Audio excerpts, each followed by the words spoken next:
Tim Hensley here with the Urban Homestead. It is Monday, October the 28th, I believe it is. And I wanted to give a quick talk here. I've got a little rain coming down, but we're getting ready to use some apples here. And I wanted to give a quick talk on the Mammoth Black Twig apple.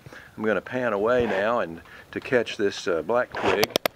And here you can see we have an espalier tree. It's a little bit hard to make out. But we've got kind of a storage area here and so forth. But here's an espalier tree on a little section of chain link fence. Used to have chain link in here and just left this little section. And this is an old southern apple, and you can see we've got it kind of pushed in here with other around this storage area. But here's an old southern apple. It ripens very late in the season, and it makes a very large apple. And we haven't sprayed, given the first little bit of spray to these to this espalier tree. We're not really doing espalier the proper way, because we should be taking this rank growth out of the top of this tree, but we use this growth to propagate this variety. Here's a very large apple of this Mammoth Black Twig, and you can see it's very obvious where it's been shaded from the sun that it doesn't have any color. And you wouldn't know it from looking, but there are actually some other apples hidden in here. Back there is one hidden in the leaf, and it has kind of a dull red color. And there's another one or two. Here's one that's hidden away.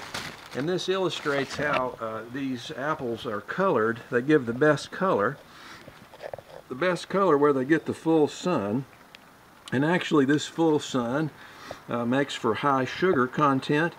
And there's also a chemical that's created by this by the photosynthesis that makes the apples that are in the full sun the healthiest apples that you can try.